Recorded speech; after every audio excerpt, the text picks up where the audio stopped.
Good afternoon, everybody. Happy Tuesday. I don't have anything off the top, so Matt, please take us away. I'm sorry, my wife is calling. Everything okay? You need to take it? I think so. I've got, but let me just do two things and then I'll call her right back. There's a transcript. Are you sure you want to? Are you sure about this? We can start with Simon. I don't want you to get in trouble. They'll be very brief. They'll be very brief, and then I'll leave. One, do you have anything to add to the statement that you guys put out earlier on the ex-consulate employee in Vladivostok who was arrested? I don't have anything additional. You saw the statement that we put out. We strongly condemn the reports of the arrest of Robert Shonov, a former employee of the U.S. mission in Russia. These allegations against Mr. Shonov are wholly without merit. As you saw in the statement we put out at the time of his arrest, his role was largely centered around supporting the press and public affairs operations. So again, these allegations are just wholly without merit. Mr. Shonov is a Russian national who was employed by the Consulate General for more than 25 years. And after Russia forced the termination of our locally employed staff, he was employed by a company that was contracted to provide services to the embassy in Moscow. And that was done in strict compliance with Russian laws and regulations. Okay. Well, did the Russians tell you about this? How do you know? How do you know about this? The thing, Matt, as you know, is that he is a Russian citizen, and so we were not notified of his arrest and do not have the ability to visit or communicate with him. I'm not going to get into specifics of how we stayed in touch, but we, of course, were not notified of this arrest. Okay, and then the second one, in terms of an actual American citizen, you've seen the comments from Prigozhin about an American dying in Bakhmut.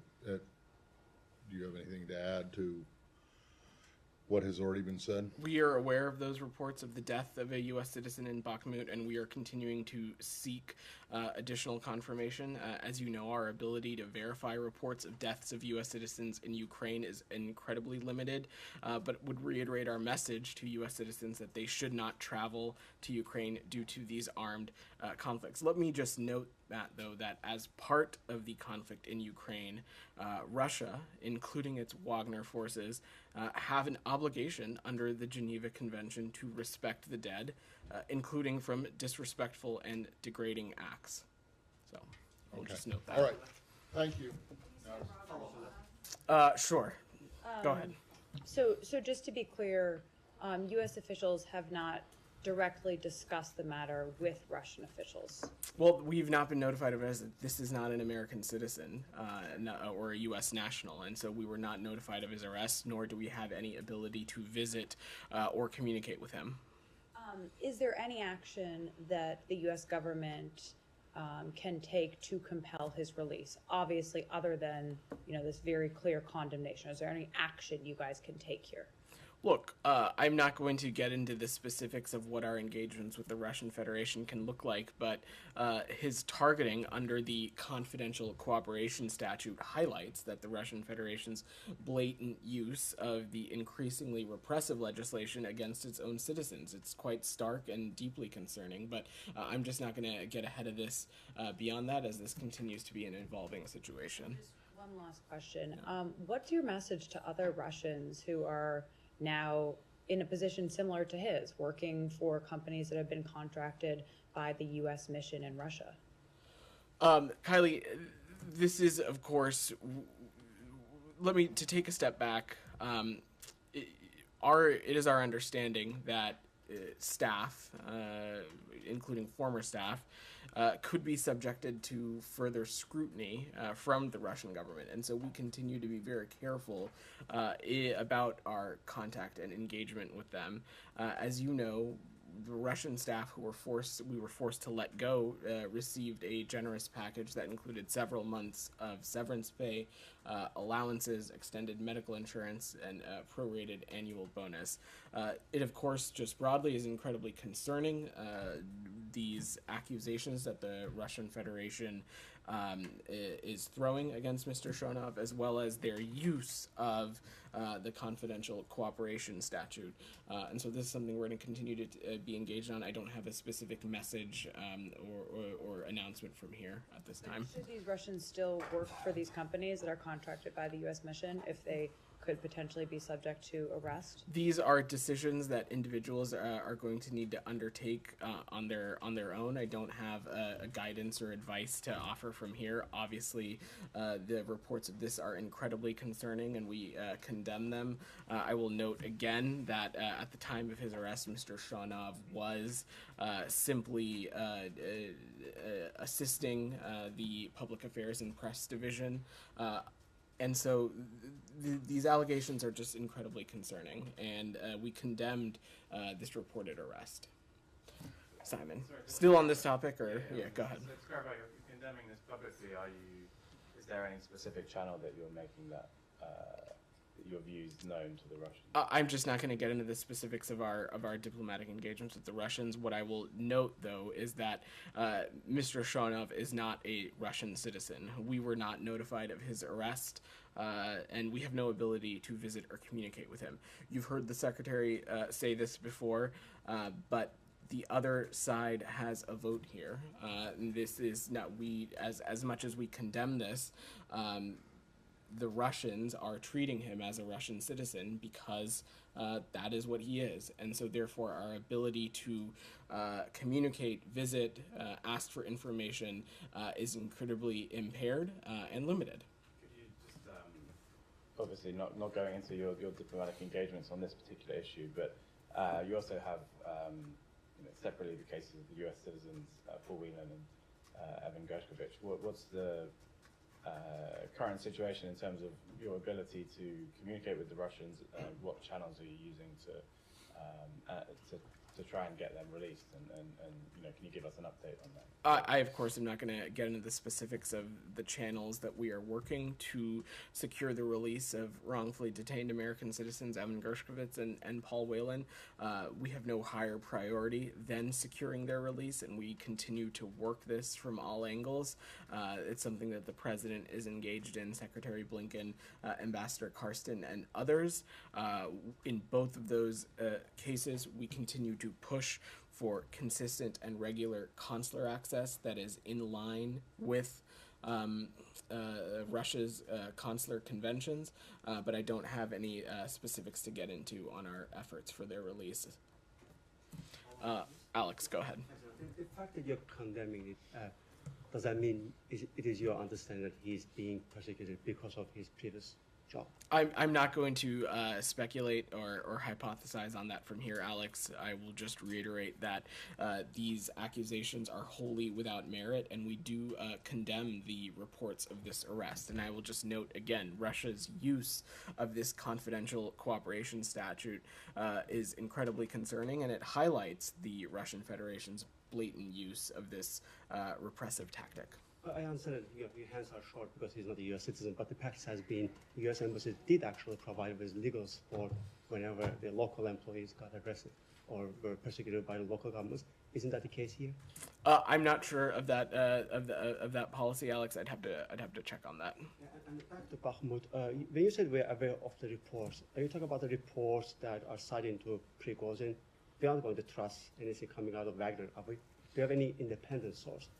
Well, Alex, that is why you so clearly heard me say that we have not had the ability to verify these reports, only that we are aware of them. And as I said, our ability to verify reports of deaths of U.S. citizens in Ukraine is extremely limited. So I don't have any additional assessment to offer on that. Are you aware of any other reports that we have seen publicly? That's why again, I don't have anything additional to offer than what I said. Anything else on this topic before we move away? All right, Michelle, go ahead. Yeah, first on Sudan, any updates on the international mechanism to observe the ceasefire and to move forward with the peace process or the civilian government? I don't have any updates. Ambassador Godfrey and a U.S. delegation remain in Jeddah to support the ongoing talks between the SAF and RSF towards a short-term ceasefire and humanitarian arrangements. As you know, last week they signed a declaration of commitment to protect civilians, and this is something that the U.S. is going to continue to be deeply engaged on. And broadly, as you know, Michelle, we are engaging Sudanese civilian leaders, resistance committees, and civil society as it relates to this as well. On Libya, Libya's Eastern-based parliament has voted to suspend its appointment or its appointed Prime Minister Bashaga and assigned his finance minister to his duties. Do you have any comment on that? I'm not aware of those reports, Michelle, but I will just note that Libya, our goal in Libya is a sovereign, stable, unified, and secure country, one that is in control of its own affairs. And we seek a democratically elected government that protects human rights, that is capable of combating terrorism within its own borders, and a free and fair election, we believe, is core to that. Another one on Libya. Weeks ago, Libya's eastern authorities banned women under 60 from traveling abroad without a male guardian after alleged cases of women spying. Do you have anything on this? What I would say, Michelle, is that is clearly a repressive policy announcement, one that we certainly would take issue with, but I don't have any new policy to share or anything like that from here. And the final question on an Israeli official in D.C. this week to discuss expanding Abraham's Accords. Do you have anything on this? I'm not aware of any, I don't have any meetings to preview, let me rephrase it that way, from within the department, but I'm happy to check and see if there's anything planned. Saeed, go ahead. Yes, a question on the Palestinian issue. On Thursday, thousands of young Israelis, mostly religious Zionists and so on, are expected to flood the neighborhoods, the Palestinian neighborhoods in East Jerusalem. I mean, the last time this happened, a war broke out. Do you have any position on the flag march? So we continue to urge the parties to refrain from actions and rhetoric and activities that would inflame tensions. Yeah, but I mean, are you asking Israel to stop such a march? Is that what you're doing? Are you urging the Israeli Prime Minister, because he has the authority to stop it? Are you asking him to stop it? Said, of course, we believe in the right for individuals to express themselves and to do so peacefully. And what I will reiterate is that we are urging all parties to maintain calm, to exercise restraint, and to refrain from actions and rhetoric and activities that would escalate tensions. And just to follow up on Michelle's question, there was a news story yesterday in Axios that Secretary Blinken is considering appointing an envoy to the Abraham Accord. I know I asked you about this yesterday. Is there anything has panned out since then?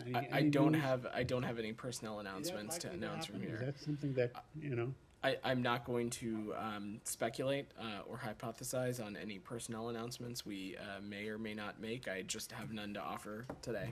And last, is envoy Hadi Amr in town, or is he? Where is he?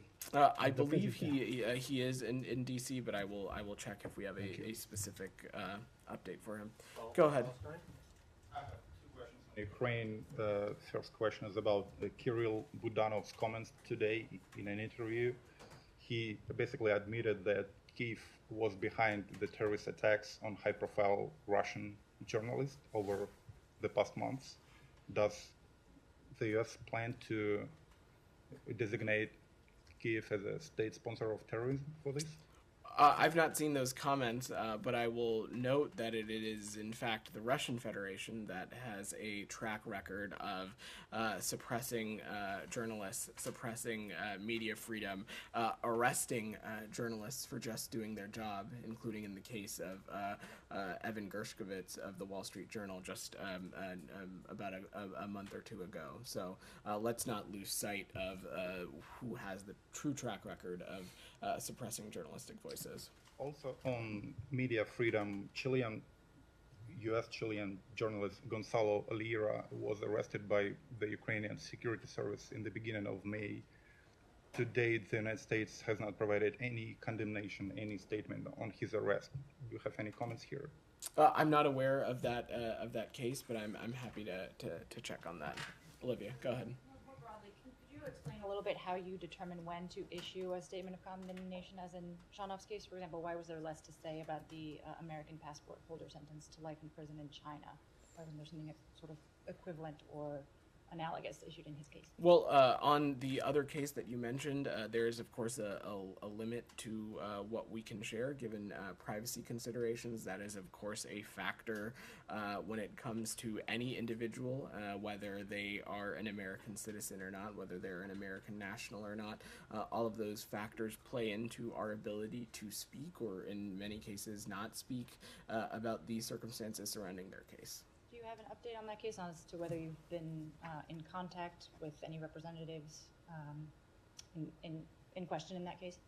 I don't have any updates on that beyond what I shared. Again, there's a limit. We're aware of those reports, and there's a limit to what we can engage on from here, given privacy considerations. Has any process to determine him a wrongful detainee been started or considered? Again, I'm just not going to get into the specifics of a case, given privacy considerations. Thank you. One unrelated one on Iran. There was a Senate aide, unnamed, in reports suggesting that there may be progress in nuclear talks. This is, of course, related to a briefing that is supposed to be provided this afternoon. Is there an update on the status of nuclear talks with Iran? Let me say a couple of things. First, President Biden and Secretary Blinken are absolutely committed to never allowing Iran to acquire a nuclear weapon. We have always believed that diplomacy is the best path forward to put a way to verifiably and durably ensure Iran never acquires a nuclear weapon. I don't have anything to announce this time, and nothing has been removed from the table. But I think it's important to take a bit of a step back and remember that a lot has happened since last September, when Iran turned its back on the deal that was on the table. Mahsa Amini is dead, along with 500 other Iranians, killed by the Iranian regime, killed by the authorities in the course of a violent crackdown against peaceful protesters, outraged by Mahsa's death, and by the regime's other human rights abusers. Iran has also, and we spoke a little bit about this yesterday, been transferring UAVs and other weapons to Russia, helping Russia target civilian infrastructure in Ukraine and kill civilians. And they continue to do this. And Iran continues to rapidly advance its nuclear program in alarming ways. Of course, these events are going to alter our approach, but as I have said repeatedly, we have always believed that diplomacy is the best way to achieve the goal of containing Iran's nuclear program. Go ahead. Hello, Igor Nemushkin, Novosti. So, South African President Cyril Ramaphosa has said today that Russian President Vladimir Putin and Vladimir Zelensky both agreed to receive a mission of leaders of African nations with the peace initiative on the Ukrainian conflict. Does the Department of State see any possibilities that the African leaders' engagement could evolve into any meaningful breakthroughs to obtain peace? And as a follow-up, does the U.S. administration keep constant contacts with either Zambia, Senegal, Congo, Uganda, Egypt, or South Africa in this case regarding this particular initiative for African leaders? Let me take your second question first. Without getting into a specific list for you, we of course remain deeply engaged with our partners on the African continent on a variety of issues, including of course the very troublesome and brutal Russian invasion into Ukraine. On the subject of peace, really this is a question for the Russian Federation, which has yet to demonstrate any meaningful interest in ending this war. Let's not forget, as we talk about peace plans coming from various corners of the world, that President Zelensky has put forth a peace plan, and the Russians continue to not engage in good faith and instead send drones and missiles into Ukraine, hitting apartment buildings, hitting hospitals, targeting civilians, targeting civilian infrastructure. So let's not lose sight of that. Go ahead. Thank you so much, sir. Yeah. From AOI News, which is about the annual report on religious freedom released recently. As expected, India is out of CPC countries. I now understand that U.S. government is not bound to implement the suggestions, recommendations of U.S. Commission and other groups. But could you please give us any specific reason for keeping out the biggest violator of religious freedom from the CPC countries?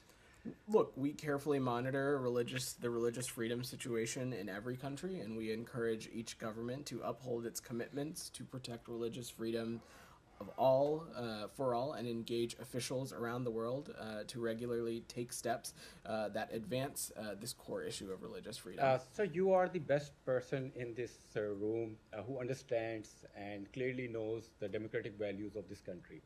But don't you think when you take these kind of decisions, keeping out the biggest violator of religion from CPC countries, sending a wrong message? Because people all over the world who are the victims of religious freedom look towards United States because you have the power, you have the authority to make it right. It seems like, I'm sorry to say, it seems like might is right, don't you think?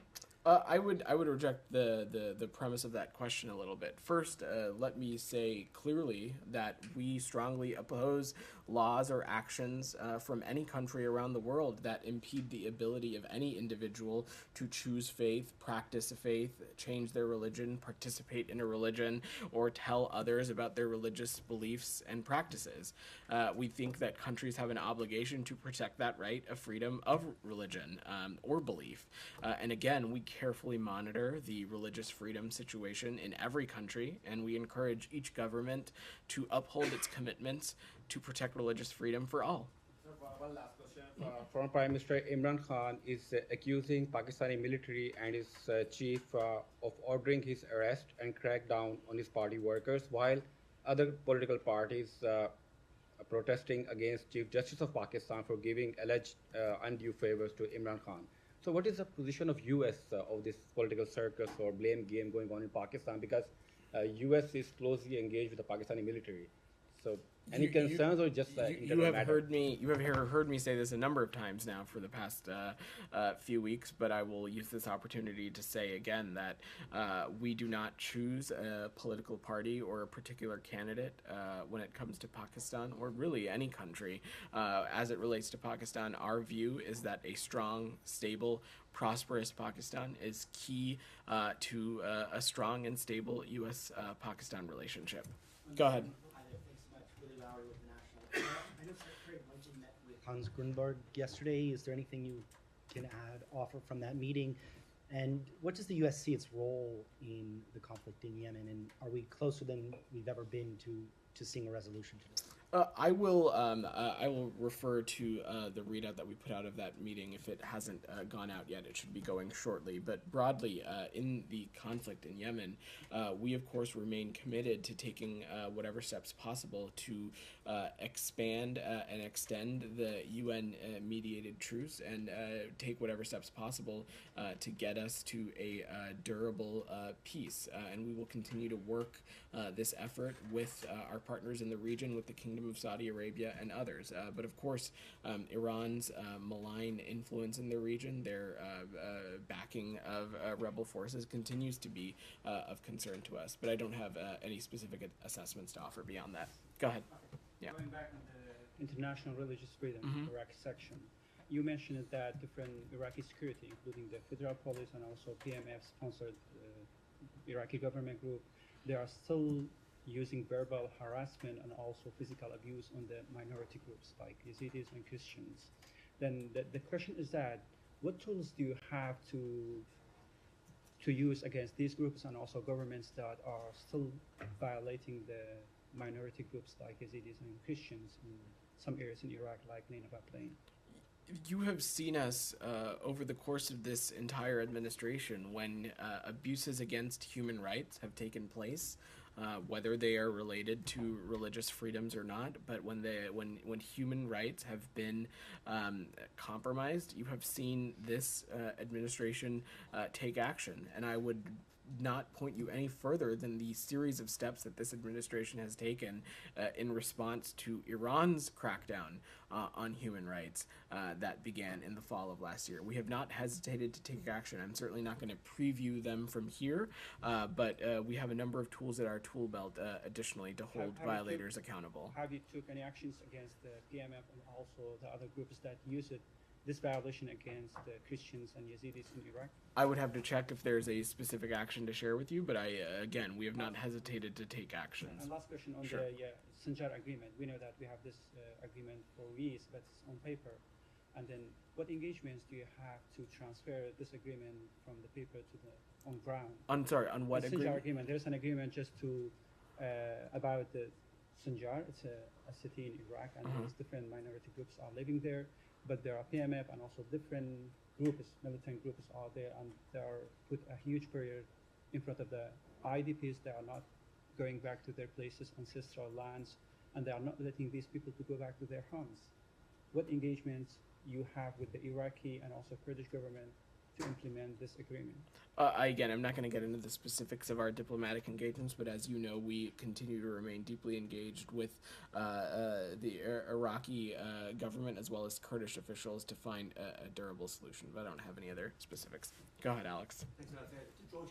Uh-huh. Georgians are out on the street as we speak, are protesting restoration of flights with Russia, despite U.S. warnings. Yeah. I'm just wondering, how do you see this process? The fact that Georgian Dream government, I should say, moved forward with this plan. Are they risking the U.S.-Georgian relationship?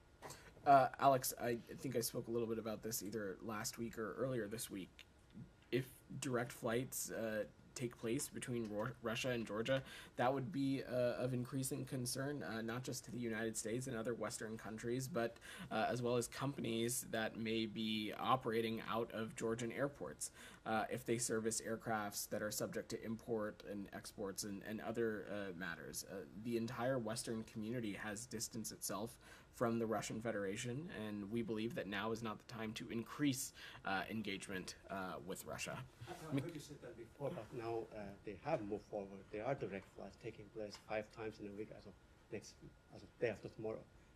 Do you regret that they move forward despite your warning? And when should we expect sanctions? This isn't about regret or not, Alex. We've been very clear about our concerns about this, and we've been very clear about the fact that we also have taken steps to prohibit Russian aircraft from entering our airspace, as have many Western countries. So we will continue to monitor this situation closely, and we'll take additional steps as needed, but I don't have anything to preview from here. Georgian protesters are out on the street right now trying to save their country. I don't have anything additional to add beyond what I've said. Mikhail, go ahead. Yeah, thank you very much. Yeah. Yesterday at the White House, Mr. Kirby said that there will be an announcement this week of further pressure on Iran over relations with Russia. And also I see a report in the Wall Street Journal saying how sanctioned Western goods are still flowing into Russia. My question is this. I wanted to ask if the United States is investigating a NATO ally country which, through Iran, is helping Russia, is sending goods, even American technology to Putin. Can you... I'm asking you if you're investigating a NATO ally country that is helping Russia through Iran. I'm not aware of any... If you don't have an answer, can you take my question? I'm not aware of any such investigation. And as a follow-on to Mr. Kirby's comments, we, of course, I'm not going to get into a habit of previewing sanctions and designations from here. The news we shared yesterday about the increasingly concerning close defense partnership between Russia and Iran is incredibly concerning and worrisome, dangerous not just to the immediate region, but dangerous for the international community, and we will, of course, take appropriate actions as needed. Go ahead. Let me go to him, then I'll come to you. Go ahead. Who will represent that?